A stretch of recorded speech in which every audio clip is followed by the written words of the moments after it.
Hi, David here, CEO and founder of the Freedom Founders Mastermind community. I get a lot of questions recently about the economy, investments, and just where things are going. And of course, nobody has a crystal ball, but we can take some things from history and look forward and get some idea of where things are going. I think that's the main point here. Can't predict when things will happen, but I have a fairly good idea from my studies, writing the inflation book I did a couple years ago, as to what we're probably going to see over a long range. I can't predict day to day, week to week, month to month. That's not what I do. I'm a long game player, a long game investor, a long game business investor. I don't trade, which is short term, more volatile, more risky, more speculative than what I'm looking at. We have a situation where we are dealing with what I call the elephant in the room, and that is the debt. The current public debt, over $33 trillion, and the deficit spending, which we're adding another $2 trillion this year alone to that debt. So the debt balloon is growing and growing and growing. The interest rate just to pay that debt for the government on our $33 trillion is like $600 billion this year. That's what we'll spend on Social Security. It's getting to be, well, it already is, in my opinion, unsustainable. We just still have the printing press, so to speak, because we're the reserve currency of the world, so the Federal Reserve, the Treasury, can, quote, print or digitize more money, float that into the system like we have been doing for a long time, but more so, and immensely more so, in the last several years, just even going back to 2008, when we had TARP and the great financial crisis and a lot of quantitative easing, a lot of money was pumped into the marketplace. Well, we quadrupled that during COVID. And this is why we have the high inflation, the high CPI, the high consumer cost of living that we experienced for the first time in 40 years, just in the last 18, 20 months. Now, the Federal Reserve is trying to fight that inflation that they created, right? They're trying to fight it now. And the way they fight it is to try to reduce demand in the marketplace by raising interest rates. When you raise interest rates, the cost of debt financing, which is what the consumption model in this country is based on, the ability to make payments, to expand businesses. You need debt to buy real estate. Corporations need to be able to borrow money to expand their business operations and create the profits that drive growth in an economy. When you raise interest rates as fast as we have in the last 18, 20 months, we haven't seen it that fast in history, that's going to create some serious headwinds. And that's what the Federal Reserve wants to do. They've got to tamp down on inflation because that's hurting particularly the middle and lower middle class.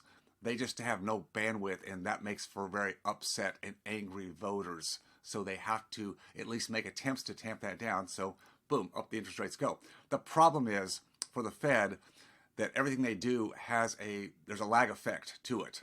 It takes time for any moves they make with monetary policy to work through the system. So they don't really know how great the effect is that they're going to have. They just know they had to get out in front of this and try to show the world and the bond market that they're serious about fighting inflation.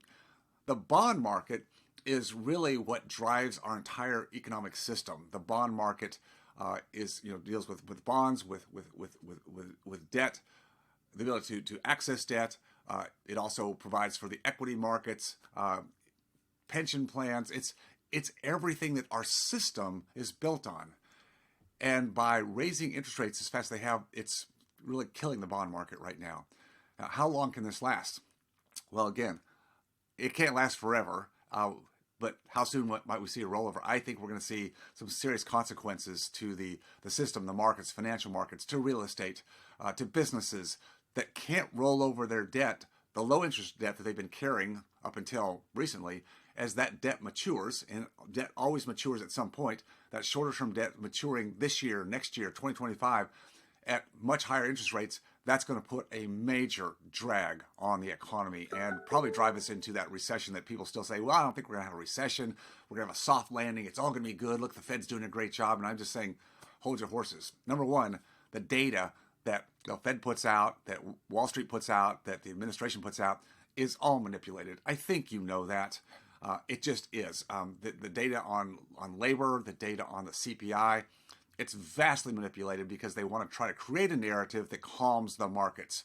If the markets stay calm, particularly the financial markets, which are based so much on emotion, then they think they can hold it steady. Well, eventually that's going to break because people little by little start to see through that, and particularly people on the street realize that when they say, "Well, we're beating inflation, we're bringing it down." No, they're not. You ask the person on the street, the average person on the street today, if they feel like they've got excess capital money to spend on lifestyle. No, they're barely making it right now, buying gas and food and paying their utilities and property taxes and insurance. All that is sticking people right in the face. So we're not really beating down inflation. Really, inflation, if you went back and used the metrics that were used back in the 80s, we'd be at 11% or higher. But the Fed says, no, we're down about 4.2%. We've brought it down from 9.1, so it's all good, it's all good. Well, it's not. Keeping interest rates high is good for the dollar. It's bad for gold because gold needs to have a devaluing currency. So right now the dollar's high because interest rates are high. But it's going to affect the bond market, which again is the economic system that everything runs on. So at the end of the day, where will the Fed land this thing? Because they can't do both. You can't keep the dollar strong with high interest rates and still keep the economy strong with high interest rates. Something's going to give. And when something starts to give and we see the markets start to plummet and make the massive correction that we're going to see, and we go into banking crisis and liquidity problems and credit contraction, the Fed is going to have to reverse course. In fact, I think part of the reason for raising the interest rates as they have this past year and having a little bit of quantitative tightening, reducing their balance sheet of the Fed, is to give them a little bit more dry powder margin to work with so that when things do go down, they can start to drop interest rates and go back to quantitative easing, which they will do in a heartbeat. What's that going to do for the markets? Well, the markets are going to respond to that by, probably stabilizing at some point. They'll hit some low point, and then there'll be a period to go back up. It's going to be slow. There's going to be a drop, and that's a place where I think you've got to maybe take higher ground and not ride that all the way down if you can help it. Can't time these things, but I think just getting out of equities in general is what I've been doing. I'm not in the financial markets, so I'm talking about real estate equities. I've been leaving that place and going more to private credit. That is debt lending or being a lender like a bank, or even in treasury bills. Higher ground, not getting the same returns I could get with leveraged real estate, but the market's not set for growth right now. So I'm not looking for that growth because I think we're on the deflationary side of assets. Inflation, CPI, consumer spending coming down because the inflation factor on the consumption side is still staying strong, but deflation in asset prices because those interest rates cause asset prices to come down. They'll come down, I think, heavy at some point, and I want to be on the higher ground so I can watch as it goes down, and then I can come back in at the right time and buy those. Again, it's not a moment, it's not a day, it's not even a week, it's a period of time that we see this happen. So it's not like you have to time the market like a trader. This is not trading, this is long-term investment. That's what I'm looking at. On the backside of this downturn in deflation of asset prices, when the Fed comes back to the rescue again and starts the inflation overdrive, which will save the bond market, which will revive the economy back again, and add more debt, by the way, realize that adding more debt is going to still be the thing that eventually, especially going to cause this country great problems. I'm not saying it's going to happen near term, but I see the next decades as being more problematic than ever.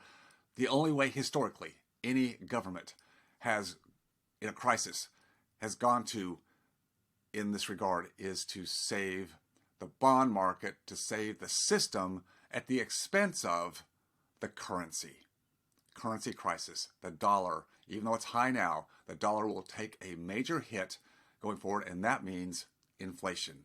So short-term deflation in asset prices, short-term meaning that could be over the next several years. That's what I mean short-term, not weeks, months, or quarters.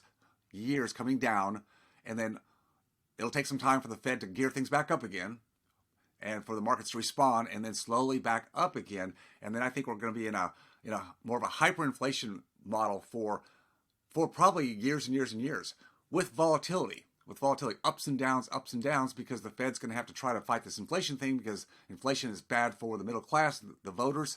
So they're going to try to play this game back and forth. It's going to get more and more difficult than ever before. Why? Again, because of the massive amount of debt this country, our politicians, have irresponsibly taken on, and that's what we have to deal with future generations going to have to deal with. It's going to be an entirely different model of planning for the future, for maintaining your own personal wealth and retirement planning and everything that you used to know and what your financial advisor used to tell you to do in portfolio allocation, stocks, bonds, 60-40 split, blah, blah, blah. That's not going to work anymore. You're going to have to be more on top of your own game. Use advisors, but you're going to have to drive it. And if you're not prepared to do that, then you're going to have to take what the market gives you, and it's not going to be pretty. This is not to be fear-mongering. It's not to be doom and gloom. It's just to say this is the reality. This is where we are. This is history. You can go back and look at every regime going back hundreds of years, that when they let the currency drop, which is how they save the day, as long as they can, that's politically the only viable way to go, to monetize the debt through hyperinflation. This is what kills currencies.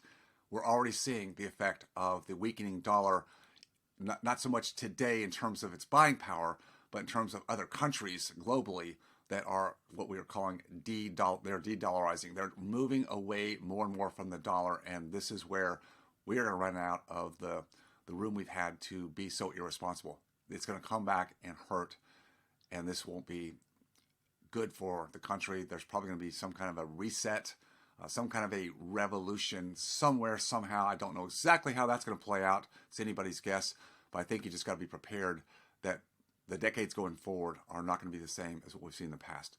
We've had it pretty good for a lot of years, and unfortunately, I think that's coming to an end, and we've got to be more on top of what we're doing with our own personal lives. Hope this is helpful to you. Stay tuned, and I'll be back with more as soon as I have some information to provide.